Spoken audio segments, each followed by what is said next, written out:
सुप्रभात। आज की हमारी आध्यात्मिक चर्चा का विषय है साधक, सद्गुरु और साधना।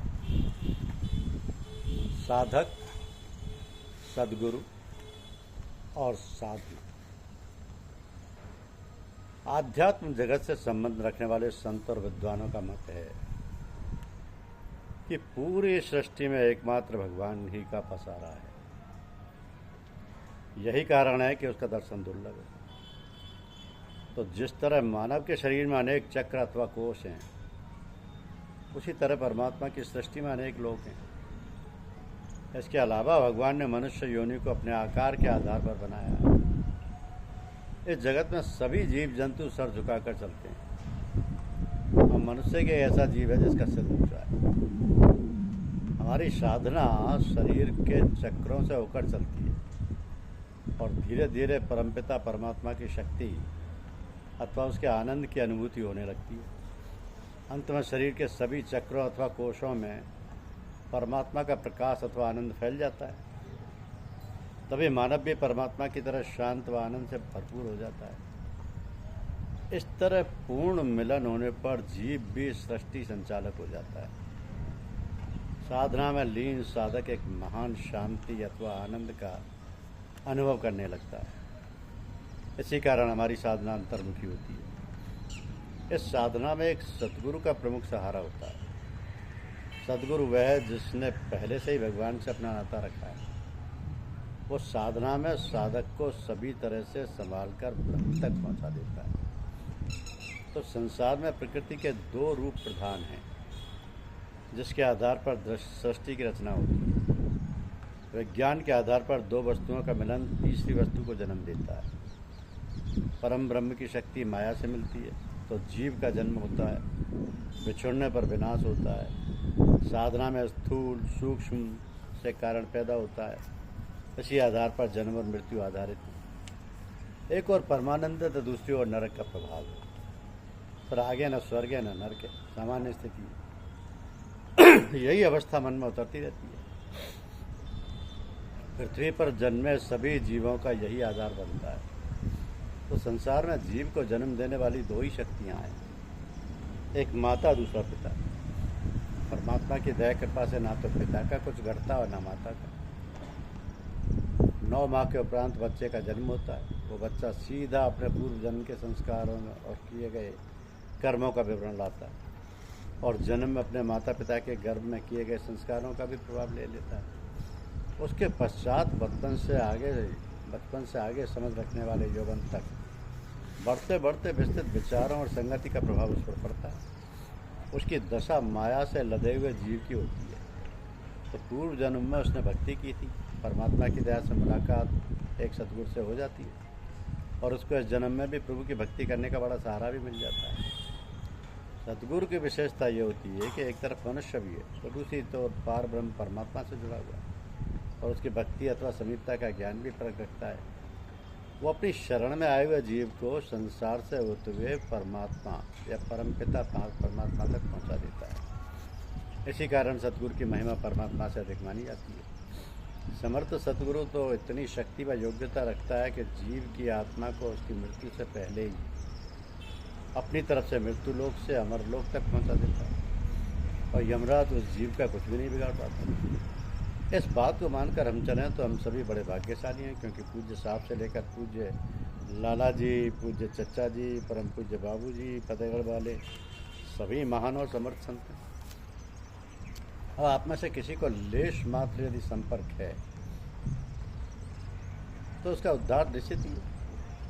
हमारे पथ प्रदर्शक परम पूज्य पूर्ण अवस्था को प्राप्त करके मौन रूप से हम सभी के कल्याण में तत्पर हैं। हमारा भी कर्तव्य बनता है कि हम उनके द्वारा सांसारिक वस्तुओं की कामना ना करके शीघ्र से शीघ्र आत्मिक लाभ प्राप्त करने का प्रयास करें।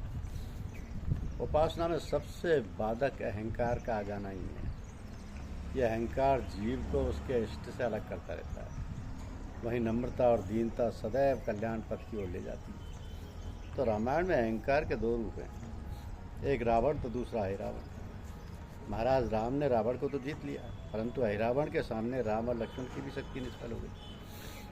अब अहिरावण राम और लक्ष्मण को अपने पाताल लोक ले जाकर उसकी बलि चढ़ाने में लग जाता है।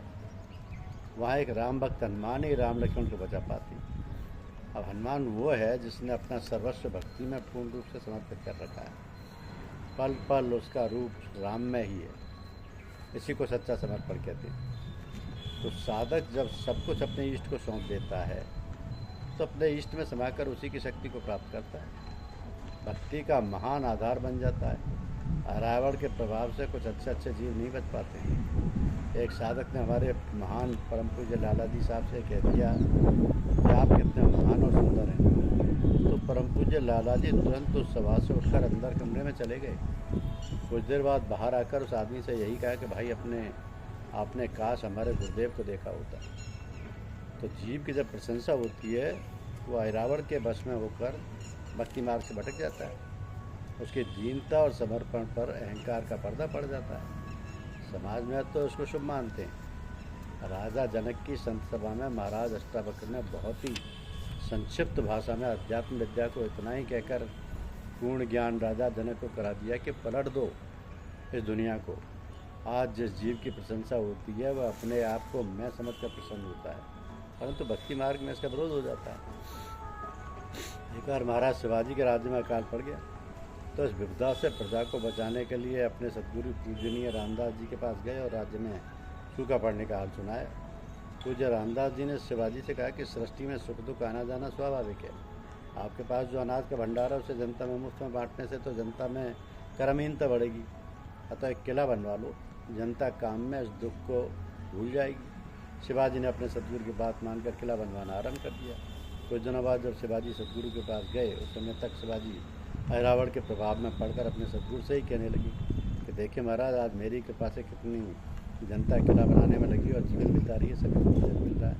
महाराज रामदास जी समझ गए कि इस समय शिवाजी अपनी भक्ति से भटककर दीनता का भाव छोड़कर सूक्ष्म अहंकार के प्रभाव में हैं। तो उन्होंने शिवाजी से कहा कि आओ शिवा, इस पत्थर को तोड़ो।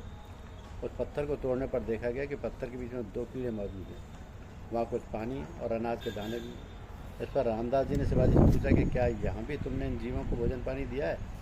शिवाजी का अहंकार समाप्त हो गया। तब आपके गुरु महाराज ने उनसे उनका राजपाट, स्त्री सभी कुछ मांग लिया और आदेश दिया कि ये सब आज से आपका नहीं, मेरा है और मेरा ही समझकर आप जीवन निर्वाह करें।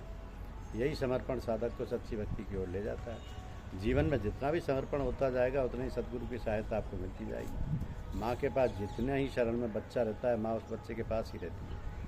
इधर महान संत गौतम बुद्ध के जीवन अपने हमारे ऊपर आध्यात्म का प्रभाव डालता है। गौतम के पिता ने बचपन में सभी प्रकार के जीवन की सुविधाओं का भंडार इकट्ठा कर दिया था, फिर भी आपके सामने मनुष्य की विषमताएँ आई गई, जैसे बुढ़ापा, रोगी होना और अंत में मृत्यु का होना। इन घटनाओं से बचने के लिए ही उन्होंने राजमहल के सभी सुख, पत्नी और बच्चे का सुख त्याग कर अकेले ही वन में जाकर भयंकर तपस्या की, परंतु मुक्ति का कोई मार्ग नहीं मिल सका। इस प्रकार के संन्यास से थककर जब शांतिपूर्वक एक वट वृक्ष के नीचे बैठ गए तो उनको अपार शांति से पता चला कि परम ब्रह्म की शक्ति निरंतर जीवों के कल्याण के लिए चल रही है। तो फिर उस परम शक्ति के शरणागत होकर जीवन निर्वाह करना ही सरल भाव में भक्ति करके आत्म शांति प्राप्त क्यों नहीं की जाए। वहीं उनका मार्ग समर्पण पर स्वतः आ गया। बुद्धम शरणम, धर्मम शरणम और संगम शरणम को स्वीकार कर लिया। इसी प्रकार आजकल पूजा और भंडारों का आयोजन किया जा रहा है। ये संसार उसी तरह है जैसा कि एक मुसाफिर रेलगाड़ी में बैठकर अपनी चलती गाड़ी को तो शांत होकर खड़ी हुई गाड़ी समझता है और गाड़ी के चारों ओर वस्तुओं को चलायमान देखता है। तो पूजा में एक साधक सदगुरु की सहायता से आंतरिक शांति और आनंद को प्राप्त हो जाता है। तब ब्रह्म का ज्ञान होना शुभारंभ हो जाता है और आंतरिक शांति साधक को बाहरी सुख शांति की असलियत का आभास करा देती है। गुरु नानक जी कहते हैं कि कर सेवा सेवक बन प्रभु अपने मन की इच्छाएं पजाई। प्रभु की शरण सकल सुख लागे, दुख बिन से सुख पाया। दलाय दयालु हुआ मेरा पार, ब्रह्म स्वामी समृद्ध सतगुरु पाया। सतगुरु की सेवा सफल है जो कोई कर पावे, मन सिंधिया फल पाइया डोले जितने जावे। बुद्ध जी भी अपार शांति को पाकर घर वापस आए। अपनी पत्नी और बच्चे को लेकर जन जन की सेवा में लग गए। बुद्ध जी के जीवन की एक घटना इस पूजा से संबंधित है। वह राक्षस अंगुलमाल की। अंगुलमाल ने कितने व्यक्तियों के हाथों की अंगुलियां काटकर अपने गले में डाल रखी थी और अपने आप को वीर बहादुर समझता रहा था। अचानक बुद्ध जी को देखकर वह तेजी से उनकी ओर दौड़ने लगा। इधर बुद्ध जी शांत भाव से अपने स्थान पर खड़े थे। जब अंगुलमाल दौड़कर दुखी होने लगा, दौड़ कर तो बुद्ध जी ने कहा शांत हो, मैं तो तेरे पास ही हूँ। तो जैसे अंगुलमाल खड़ा हुआ गौतम जी तो उसके निकट ही थे। तब अंगुलमाल ने गौतम जी को अपनी वीरता और महानता का वर्णन सुनाया कि देखो मैंने कितने व्यक्तियों के हाथों से उंगलियां काट कर पहन रखी। तो गौतम जी ने एक वृक्ष का पत्ता तोड़कर उसको दिया और बोले असली बहादुरी और चमत्कार तो ये है कि इस पत्ते को पुनः वृक्ष में लगा दूँ। पत्ता तोड़ना या विनाश करना तो साधारण बात है। प्रकृति का कण कण सृष्टि के सभी जीव जंतुओं की निरंतर सरल भाव से सेवा कर रहा है। तू भी सेवा में लगकर दानव से मानव बनकर देवता बन जा। संत कबीर कहते हैं कि कबरा खड़ा बाजार में सबकी मांगे खैर, ना काऊ से दोस्ती ना काऊ से बैर। तो किसी का भला बुरा सोचना संसार में एक आसक्ति के समान है और सबका भला करते जाना ही असली वैराग्य है। धन्यवाद।